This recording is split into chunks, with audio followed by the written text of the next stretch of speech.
నమస్కారం news vision కు స్వాగతం। ఈ రోజు వార్తల్లోని ముఖ్య అంశాలు।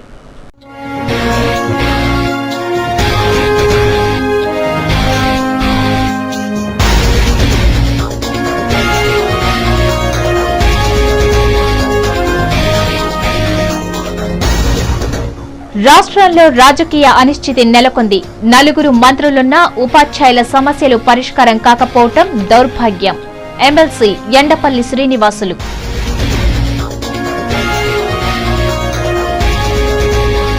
పుత్తూరులో రిటైర్డ్ ఎంపీడీఓ ఇంట్లో చోరీ, 20 గ్రాముల బంగారు, 500 గ్రాముల వెండి, 12,000 రూపాయల నగదు అపహరణ। కేసు నమోదు, నిందితుల కోసం పోలీసుల గాలింపు।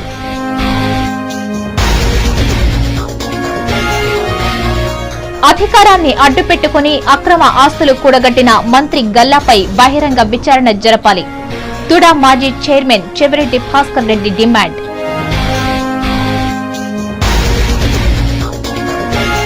పుత్తూరు పట్టణాన్ని పట్టి పీడిస్తున్న రాజకీయ గ్రహణం, ప్రజల పాలిట శాపంగా మారిన మాజీ మంత్రుల ఆధిపత్య పోరు, ఆగిన అండర్ బ్రిడ్జ్ పనులతో ప్రాణాంతకంగా మారిన రాకపోకలు।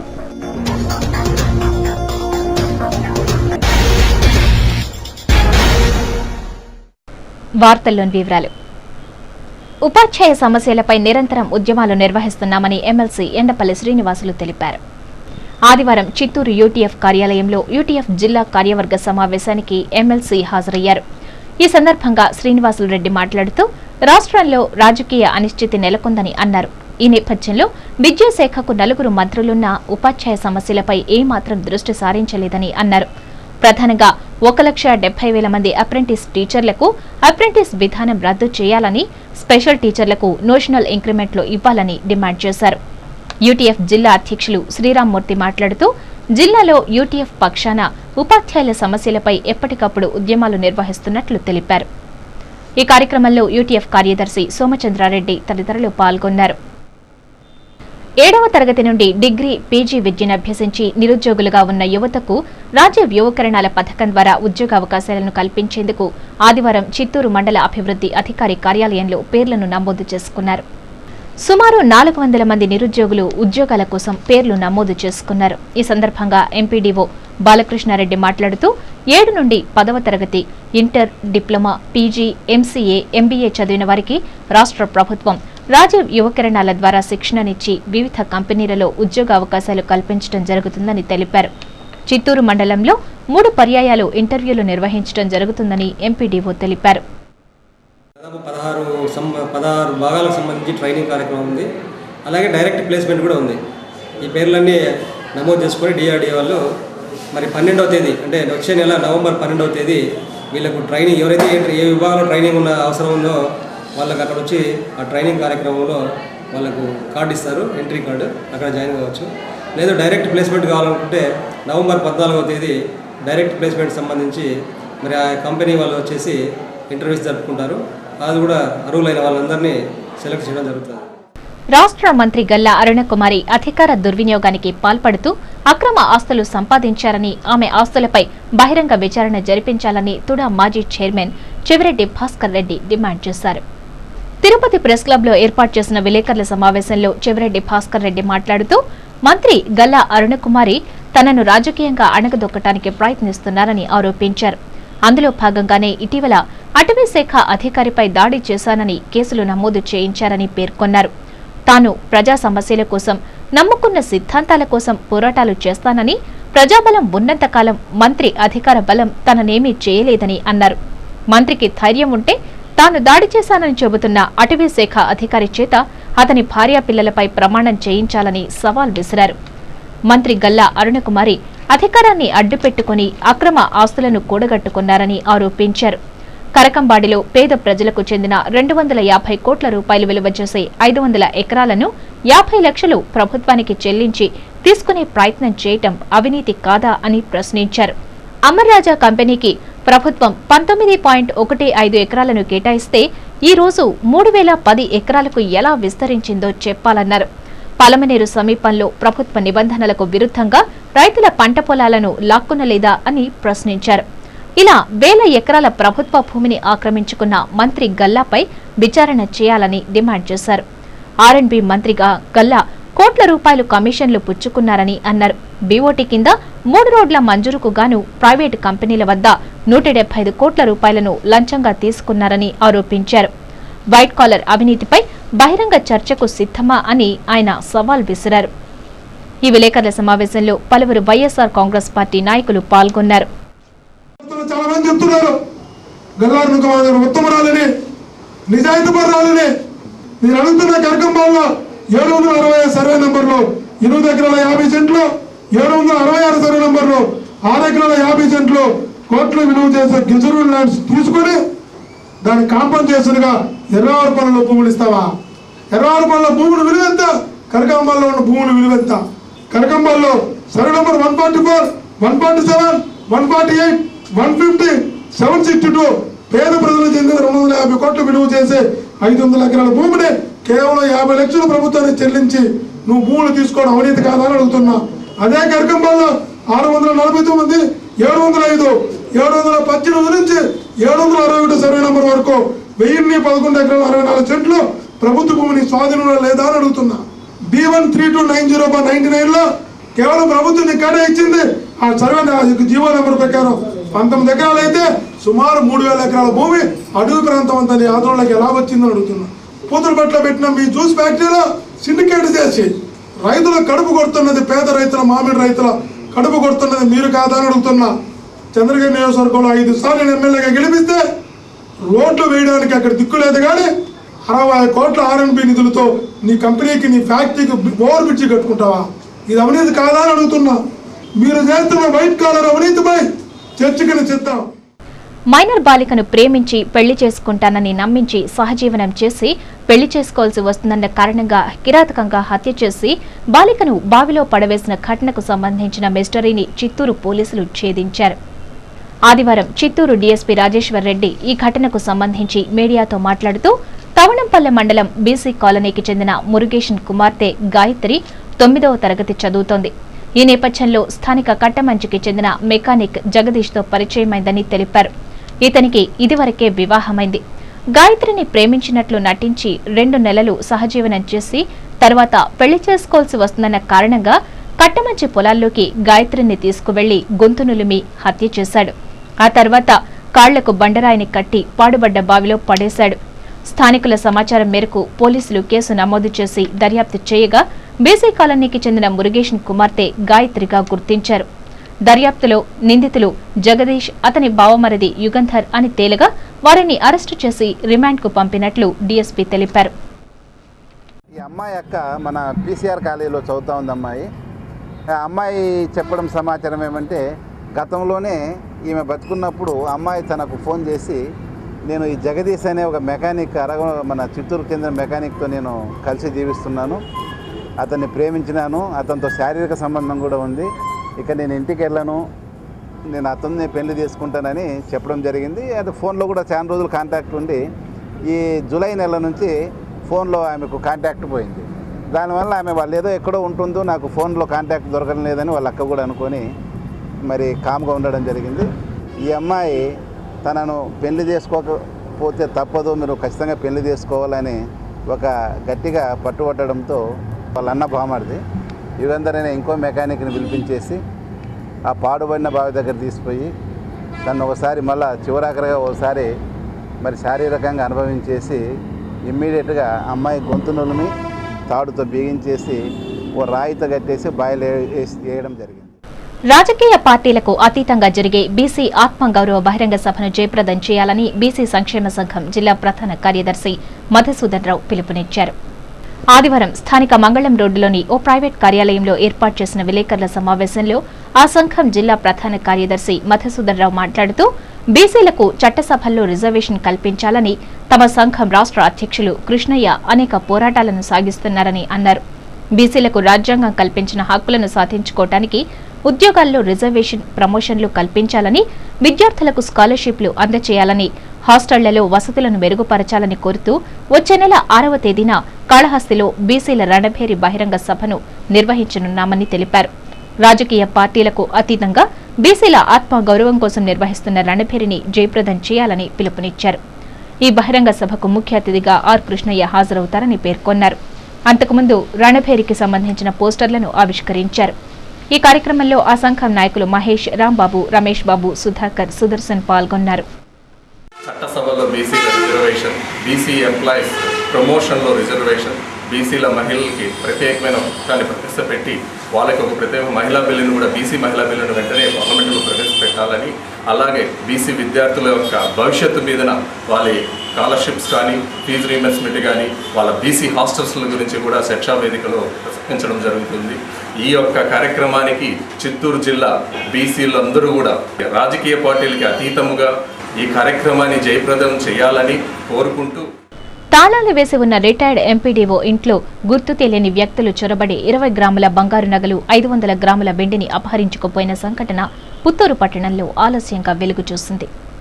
వివరాల్లోకి వెళ్తే పుత్తూరు పట్టణ పరిధిలోని లక్ష్మీనగర్ కాలనీలో అద్దె ఇంట్లో కాపురముంటున్న రిటైర్డ్ ఎంపీడీఓ మాలినీదేవి గురువారం ఇంటికి తాళాలు వేసి బంధువులను కలవటానికి చెన్నైకి వెళ్లారు. 2 రోజులు కుటుంబ సభ్యులతో అక్కడే గడిపిన ఆమె శనివారం పుత్తూరుకు తిరుగు ప్రయాణమయ్యారు. రాత్రి 11 గంటల సమయంలో ఇంటి వద్దకు చేరుకున్న మాలినీదేవి కుటుంబ సభ్యులు ఇంటి తాళాలు తెరిచి ఉండటాన్ని గుర్తించి ఆందోళన చెందారు. ఇంట్లోకి వెళ్లి చూడగా బీరువా తలుపులు తెరిచి ఉండటం, బీరువాలో దాచి ఉంచిన విలువైన ఆభరణాల తాలూకు ఖాళీ పెట్టెలు మంచంపై పడి ఉండటాన్ని గుర్తించారు. దాంతో చోరీ జరిగిందని నిర్ధారించుకుని పుత్తూరు పోలీసులకు ఫిర్యాదు చేశారు. బాధితుల ఫిర్యాదు మేరకు డీఎస్పీ ఆరిఫుల్లా ఆధ్వర్యంలో సిబ్బంది సంఘటనా స్థలం చేరుకుని ఆధారాల కోసం క్షుణ్ణంగా తనిఖీలు చేశారు. 20 గ్రాముల బంగారు ఆభరణాలు, 500 గ్రాముల వెండితో పాటు 12,000 రూపాయల నగదు చోరీకి గురైందని బాధితులు పేర్కొన్నారు. ఈ మేరకు పోలీసులు కేసు నమోదు చేసి దర్యాప్తు చేపట్టారు. మెట్ట ప్రాంతమైన చిత్తూరు జిల్లాలో ప్రజలు కరువుతో అవస్థలు పడుతుంటే ప్రభుత్వం 13 మండలాలను కరువు మండలాలుగా ప్రకటన చేయడం విడ్డూరంగా ఉందని వైఎస్ఆర్ కాంగ్రెస్ రైతు విభాగం కన్వీనర్ ఆదికేశవులరెడ్డి ఎద్దేవా చేశారు. తిరుపతి ప్రెస్ క్లబ్లో ఏర్పాటు చేసిన విలేకరుల సమావేశంలో ఆదికేశవులరెడ్డి మాట్లాడుతూ ముఖ్యమంత్రి కిరణ్ కుమార్ రెడ్డి ప్రవేశపెట్టిన రూపాయికే కిలో బియ్యం పథకం ఓట్ల కోసమే కానీ ప్రజల కోసం కాదన్నారు. జిల్లాలో ఎటువంటి నీటి వనరులు, పెద్ద ప్రాజెక్టులు లేకపోవడంతో బోరుబావులపైనే ఆధారపడి వ్యవసాయాన్ని సాగిస్తున్నారని తెలిపారు. జిల్లాలో 3,500 పంపు సెట్లతో రైతులు సేద్యం చేస్తున్నారని చెప్పారు. అన్ని మండలాల్లో ప్రజలు కరువుతో అవస్థలు పడుతున్నా ప్రభుత్వం 13 మండలాలను కరువు మండలాలుగా ప్రకటిస్తామని చెప్పటం దారుణం అన్నారు. జిల్లాను కరువు జిల్లాగా ప్రకటించాలని డిమాండ్ చేశారు. వైఎస్ఆర్ కాంగ్రెస్ పార్టీ తరపున చిత్తూరు జిల్లా వైఎస్ఆర్సీ కరువు పరిశీలన కమిటీని ఏర్పాటు చేశామన్నారు.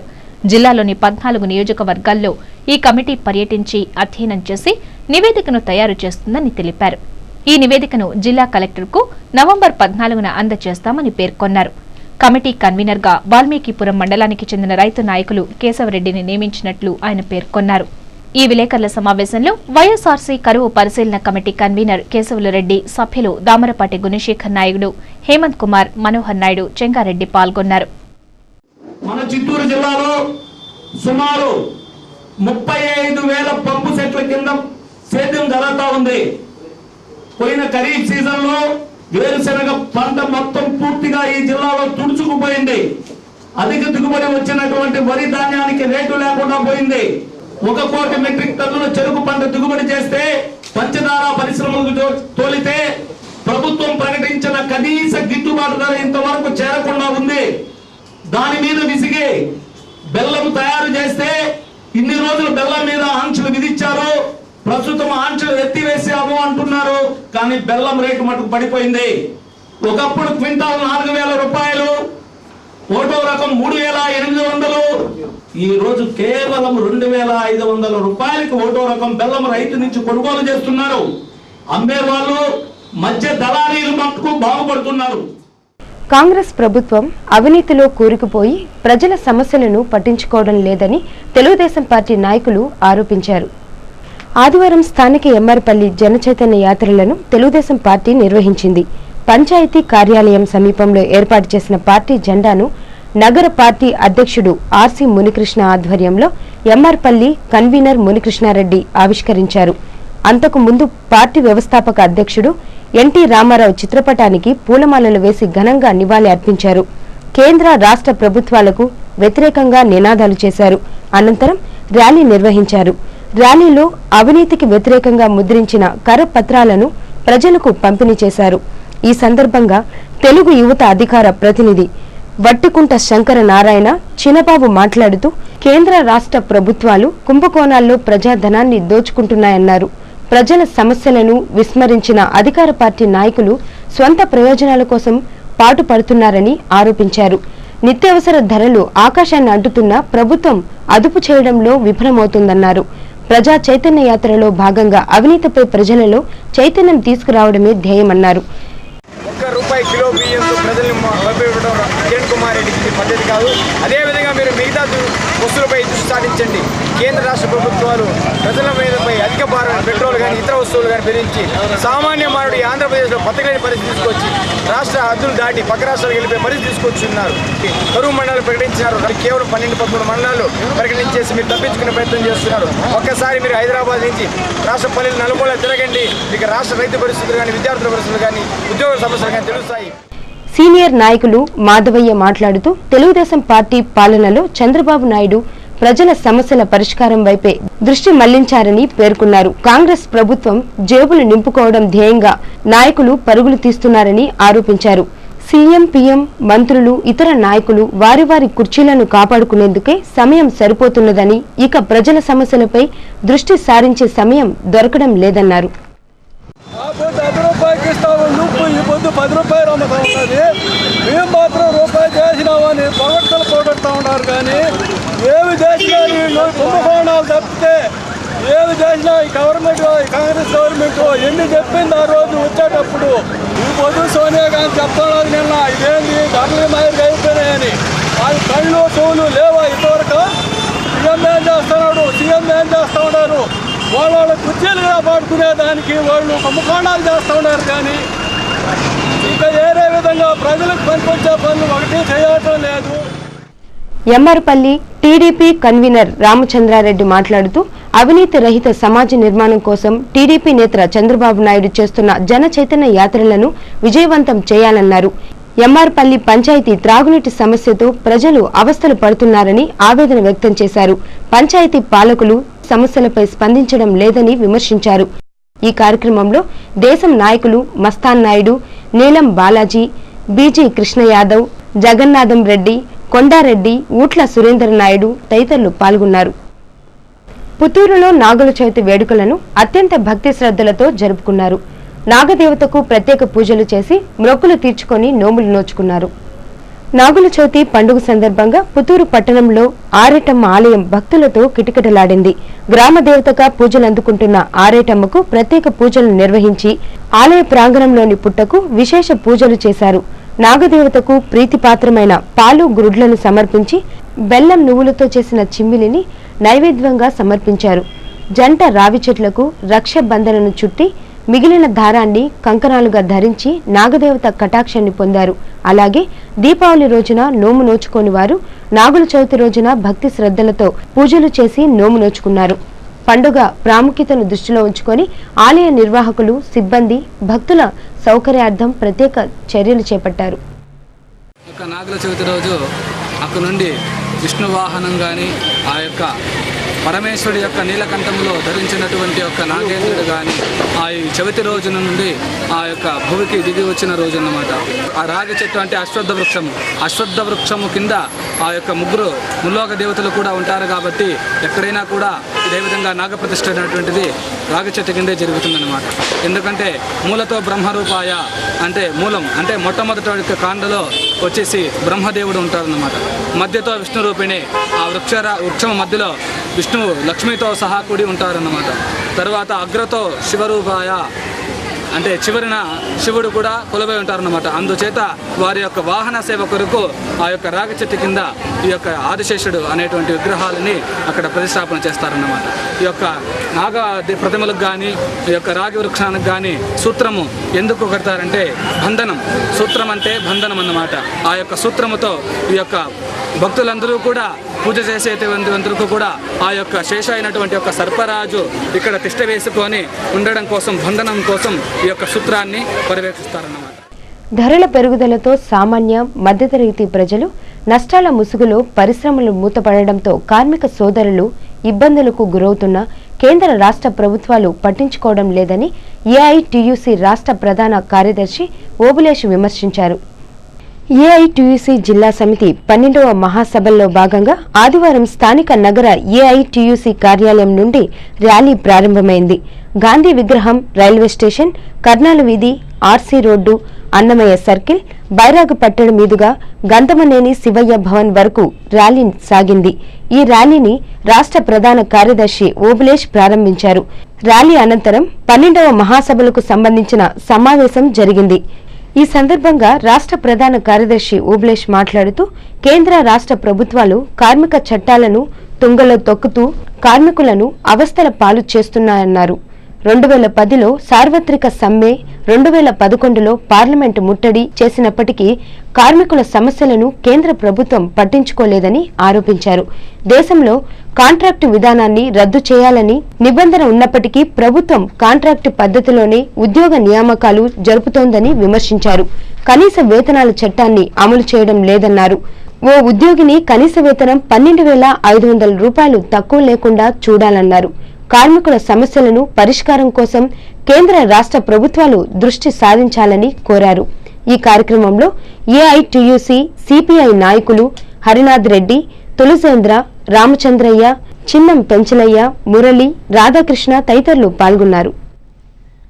ప్రభుత్వ లెక్కల ప్రకారంగా ఒక కుటుంబం బ్రతకాలంటే నెలకు కనీస వేతనం 12,500 ఉండాలని ఈ ప్రభుత్వ పెద్దలే చెప్తారు. సుప్రీంకోర్టు కూడా ఆ మేరకు ఆక్వైర్డ్ కమిటీ తరఫున రిపోర్ట్ ఇచ్చింది, తీర్మానం చేసింది. కానీ భారతదేశ వ్యాప్తంగా కనీస వేతనం ఫలానా అంటూ నిర్దిష్టంగా లేకుండా ఎట్లా పడితే అట్లా కార్మికులు దోచుకు తింటున్నారు. ఈ ప్రభుత్వం ధనిక పేద మధ్య అంతరాలు సృష్టిస్తోంది. ఇవాళ ఉక్కు చక్రవర్తిగా పేరు కాంచినటువంటి నవీన్ మిత్తల్కు సంవత్సరానికి 69,71,00,000 రూపాయల జీతం. అట్లాగే మన కరుణానిధి మేనలుడైనటువంటి దయానిధి మారనుకు 39 కోట్లు సంవత్సరానికి జీతం. అంటే వాళ్లకు నిమిషానికి 6 లక్షల నుంచి 16 లక్షల వరకు జీతాలు పడుతున్నాయి. కానీ ఆరుగాలం కష్టపడి పనిచేసేటువంటి హమాలీ కార్మికులకు, భవన నిర్మాణ కార్మికులకు, తదితర రంగాల్లో పనిచేసే కార్మికులకు కనీస వేతనాలు లేకుండా ఈ భారతదేశంలో 67 కోట్ల మంది రోజుకు 20 రూపాయలు కూడా కూలి గిట్టుబాటు కాని పరిస్థితులు ఉన్నారు. పుత్తూరు పట్టణ ప్రజలకు పట్టిన రాజకీయ గ్రహణం వీడలేదు. పట్టణాన్ని 2 ముక్కలుగా చేసి రాకపోకలకు అంతరాయం కలిగిస్తున్న రైల్వే స్టేషన్ పరంపర కొనసాగుతూనే ఉంది. ప్రత్యామ్నాయంగా నిర్మించి తలపెట్టిన అండర్ బ్రిడ్జ్ నిర్మాణం రాజకీయ ప్రత్యర్థుల పోరు కారణంగా అర్ధాంతరంగా ఆగిపోవడం ప్రజల పాలిట శాపంగా తయారైంది. పట్టణాన్ని 2 ముక్కలుగా చేసి రాకపోకలకు తీవ్ర అంతరాయం కలిగిస్తున్న పుత్తూరు రైల్వే స్టేషన్ తాకిడి రోజురోజుకి పెచ్చుమీరుతోంది. స్టేషన్కు ఇరువైపులా సుమారు 50,000 ఇళ్లు విస్తరించి ఉన్నాయి. ఒక ప్రాంతం వారు మరో ప్రాంతానికి వెళ్లాలంటే ప్రత్యామ్నాయ మార్గం లేదు. ఒకవేళ రోడ్డు మార్గంలోనే వెళ్లాల్సి వస్తే ఎటు వెళ్లినా మరో 3 కిలోమీటర్లు అదనంగా ప్రయాణించాల్సి ఉంది. వాహన చోదకుల మాట అటుంచితే కాలినడకన వెళ్లేవారి పరిస్థితి దయనీయంగా మారింది. స్టేషన్లోని ఎత్తైన ప్లాట్ఫామ్లను ఎక్కి దిగటమే కష్టంగా ఉంటే ఆగి ఉన్న రైళ్ల క్రింద కూడా దూరి వెళ్లాల్సిన దుస్థితి నెలకొందంటే ప్రజలు పడుతున్న పాట్లు స్పష్టమవుతున్నాయి. ఎప్పుడు ఎలా ఏ ప్రమాదం ముంచుకొస్తుందో తెలియదు. ఏ రైలు ఎప్పుడు దూసుకొస్తుందోనన్న ఆందోళనలో బాటసారులు బిక్కుబిక్కుమంటూ రాకపోకలు సాగిస్తున్నారు. ప్రధానంగా విద్యార్థులు, వృద్ధులు, మహిళల పరిస్థితి దయనీయంగా ఉంది. నడవటానికే ఇబ్బంది పడుతున్న వృద్ధులు క్రింద మీద పడి రైళ్ల కింద దూరుతూ గాయాల పాలవుతున్నారు. ఇంతటి జటిలమైన సమస్య ప్రజల్ని పట్టిపీడిస్తుంటే పట్టించుకునే నాథుడే కరువయ్యారు. 2 మాజీ మంత్రులు ప్రాతినిధ్యం వహించిన పట్టణంలో ప్రజలకు మౌలిక సదుపాయాలు కల్పించడంలో విఫలం కావటం బాధాకరం. అధికార ప్రతిపక్ష పార్టీల్లో ప్రాతినిధ్యం వహిస్తూ వ్యక్తిగత ప్రతిష్టలు, కక్ష్యలతో ప్రజల్ని టార్గెట్ చేయటం ప్రజల్ని తీవ్ర ఆందోళనకు గురిచేస్తోంది. సమస్యలను పరిష్కరించకపోగా వారి ఆధిపత్య పోరు ప్రజల పట్ల శాపంగా తయారైందంటే పుత్తూరు పట్టణంలో నెలకొన్న రాజకీయ గ్రహణం ఛాయల ప్రభావం స్పష్టమవుతోంది. దీనికి నిలువెత్తు నిదర్శనం అర్థాంతరంగా ఆగిపోయిన రైల్వే అండర్ బ్రిడ్జ్ నిర్మాణ పనులే. పుత్తూరు, గేటు పుత్తూరులను అనుసంధానం చేయటానికి చేపట్టిన అండర్ బ్రిడ్జ్ నిర్మాణ పనులు అర్థాంతరంగా ఆగిపోయాయి. తద్వారా ఉన్న సమస్యలతో సతమతమవుతున్న పుత్తూరు వాసులు కొత్త సమస్యలతో మరింత ఇబ్బందులు పడుతున్నారు. 4 ఏళ్ల క్రితం ప్రజల సౌకర్యార్థం అండర్ బ్రిడ్జ్ నిర్మాణాన్ని ప్రారంభించారు. అయితే అప్పుడు కొనసాగుతున్న రాజకీయ ఆధిపత్య పోరుతో ఆ పనులు అసంపూర్తిగా ఆగిపోయాయి. తద్వారా కొత్త సమస్యలు తలెత్తుతున్నాయి. ప్రధానంగా వర్షం కురిసినప్పుడు వర్షం నీరు బ్రిడ్జ్ కిందకు చేరటంతో వాహన చోదకులు తీవ్ర ఇబ్బందులు ఎదుర్కొంటున్నారు. వాహనాల మాట అటుంచితే నడిచి వెళ్లేవారు అసలు ఆ వైపుకే వెళ్లలేకపోతున్నారు. దీంతో వారికి వేరే గత్యంతరం లేక తిరిగి రైల్వే స్టేషన్ మీదుగా వెళ్లే దుస్థితి నెలకొంది.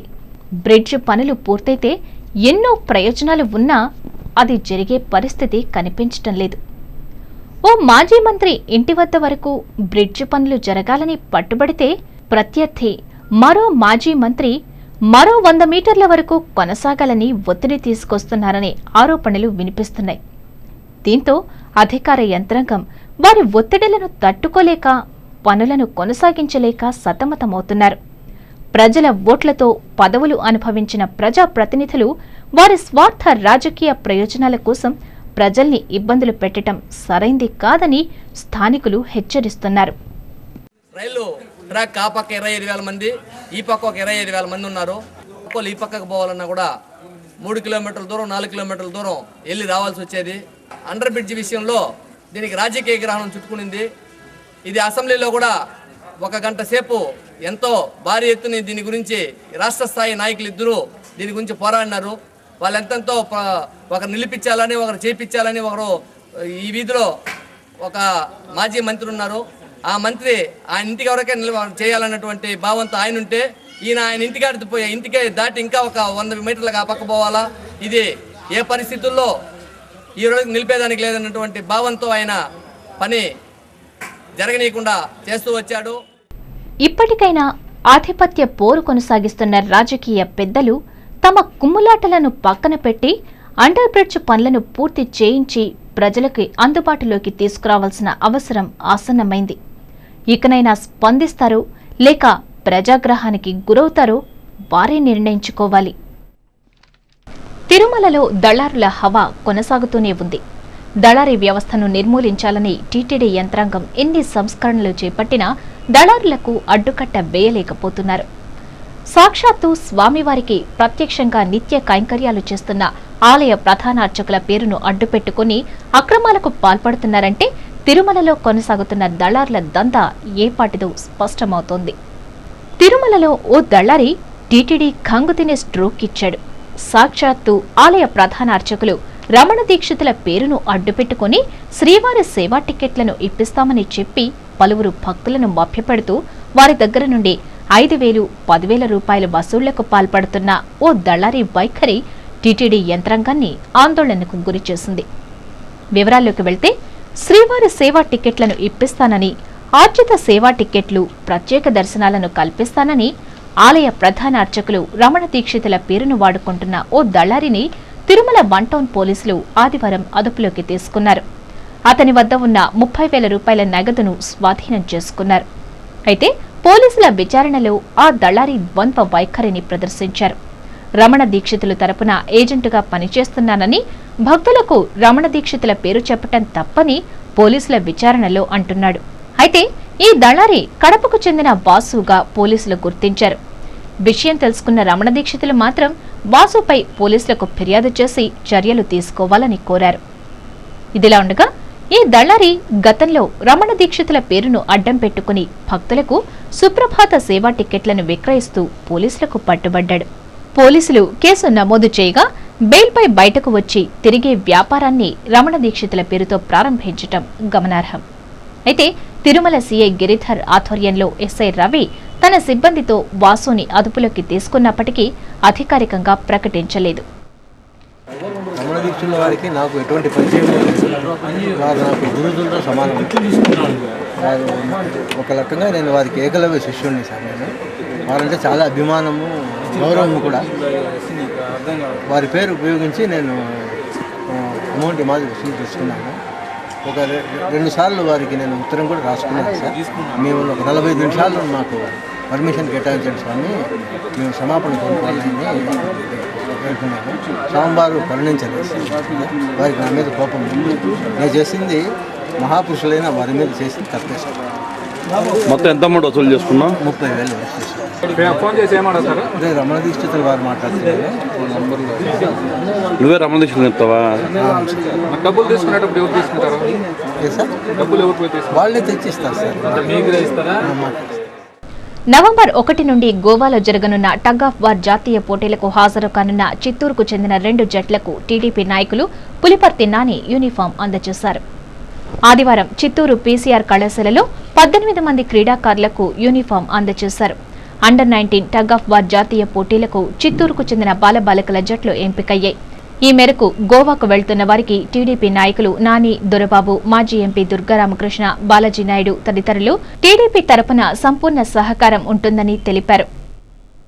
స్పోర్ట్స్కి సంబంధించి కానీ కల్చరల్ యాక్టివిటీస్ సంబంధించి ఏదైనా కానీ చేయాలంటే చిత్తూరు పట్టణం నుంచి కానీ జిల్లాల నుంచి కానీ మా వల్ల సహాయం మేము చేస్తామని తెలియజేస్తూ 9 ఏళ్ళలో తెలుగుదేశం ప్రభుత్వం ఉన్నప్పుడు స్పోర్ట్స్కి కానీ అదర్ కల్చరల్ యాక్టివిటీస్ కానీ రాష్ట్ర అభివృద్ధి ఎట్లా జరిగింది, అప్పుడు ఏ అధికారి కానీ వచ్చి వాళ్ళ అయినంత దగ్గరుండి చేసి పంపించేవాళ్ళు. ఈరోజు ఒక అధికారి రాలేదు, కోచ్లు కష్టపడుతున్నారు, క్రీడాకారులు కష్టపడుతున్నారు తప్పించి అధికారులు పట్టకుండా ఇంట్లో కూర్చొని మొక్కుబడిగా జీతాలు తీసుకుంటున్నారు. దీన్ని శాప్ అధికారుల దృష్టికి మేము తెలుగుదేశం పార్టీ తరఫున తీసుకుని వెళ్తామని తెలియజేస్తాం. జిల్లా రజక సంక్షేమ కమిటీని ఏర్పాటు చేసి రజకుల సమస్యల పరిష్కారం కోసం సమావేశాన్ని నిర్వహించడం సంతోషకరమని రజక సంక్షేమ కమిటీ తిరుపతి డివిజన్ సభ్యులు అక్కినపల్లి లక్ష్మయ్య పేర్కొన్నారు. ఆదివారం తిరుపతి ప్రెస్ క్లబ్లో ఏర్పాటు చేసిన విలేకరుల సమావేశంలో అక్కినపల్లి లక్ష్మయ్య మాట్లాడుతూ కమిటీ ఏర్పాటు పట్ల జిల్లా కలెక్టర్ డిఆర్ఓలకు కృతజ్ఞతలు తెలిపారు. జిల్లాలోని రజకుల సమస్యలను పరిష్కరించేందుకు డిఆర్ఓ శేషయ్య ఆధ్వర్యంలో సంక్షేమ కమిటీ సమావేశాన్ని శనివారం జరిపినట్లు తెలిపారు. ఈ సమావేశంలో రజకుల అభివృద్ధి కోసం పలు తీర్మానాలు చేసినట్లు చెప్పారు. దోబీ ఘాట్లకు ఉచిత కరెంట్, పలు విభాగాల్లో ఖాళీగా ఉన్న దోబీల పోస్టులు భర్తీ చేసేందుకు చర్యలు చేపట్టనున్నట్లు పేర్కొన్నారు. ఈ విలేకరుల సమావేశంలో రజక సంఘం నాయకులు మల్లెల నాగరాజు, వెంకటముని, బాబు, అశోక్ కుమార్ తదితరులు పాల్గొన్నారు. రిటైర్డ్ డాక్టర్ గురుమూర్తి కుటుంబ సభ్యులకు ఇండియన్ మెడికల్ అసోసియేషన్ తరపున ఆర్థిక సాయం అందించినట్లు ఐఎంఏ తిరుపతి శాఖ అధ్యక్షులు డాక్టర్ శ్రీహరిరావు ఓ ప్రకటనలో తెలిపారు. నేషనల్ సెక్యూరిటీ స్కీమ్ ద్వారా రిటైర్డ్ డాక్టర్ కీర్తిశేషులు గురుమూర్తి కుటుంబ సభ్యులకు 4,93,000 రూపాయల చెక్కును ఐఎంఏ తిరుపతి శాఖ అధ్యక్షులు డాక్టర్ శ్రీహరిరావు, కార్యదర్శి కృష్ణ ప్రశాంతి ఆర్థిక సాయంగా అందించారు. ఈ సంక్షేమ కార్యక్రమంలో ఐఎంఏ కోశాధికారి డాక్టర్ నాగేశ్వరరావు, డాక్టర్ నవీన్ పాల్గొన్నారు. విశ్వబ్రాహ్మణ సంఘం రాష్ట్ర నూతన కార్యవర్గ ప్రమాణ స్వీకారోత్సవం సందర్భంగా తనను 2వసారి రాష్ట్ర కార్యదర్శిగా నియమించడం సంతోషదాయకమని చేజర్ల మనోహరాచారి ఓ ప్రకటనలో పేర్కొన్నారు. తన సేవలను గుర్తించి తనపై నమ్మకం ఉంచి తనను 2వసారి రాష్ట్ర కార్యదర్శిగా నియమించినందుకు రాష్ట్ర అధ్యక్షులు లాలకోట వెంకటాచారికి, జిల్లా విశ్వబ్రాహ్మణ కులస్తులకు ఆయన కృతజ్ఞతలు తెలిపారు. వార్తలు ముగించే ముందు ముఖ్య అంశాలు మరోసారి.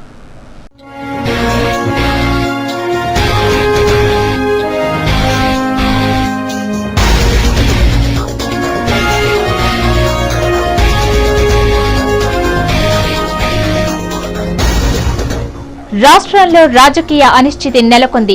4 మంత్రులున్నా ఉపాధ్యాయుల సమస్యలు పరిష్కారం కాకపోవటం దౌర్భాగ్యం. ఎమ్మెల్సీ ఎండపల్లి శ్రీనివాసులు.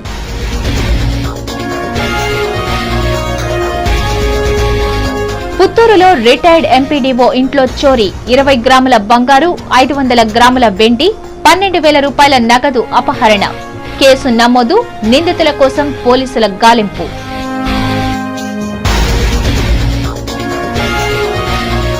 అధికారాన్ని అడ్డుపెట్టుకుని అక్రమ ఆస్తులు కూడగట్టిన మంత్రి గల్లాపై బహిరంగ విచారణ జరపాలి. తుడా మాజీ చైర్మన్ చెవిరెడ్డి భాస్కర్ రెడ్డి డిమాండ్.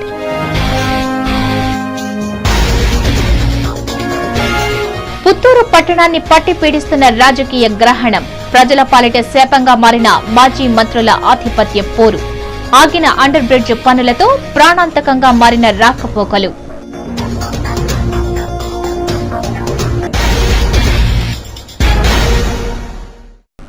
ఈ వార్తలు ఇంతటితో సమాప్తం.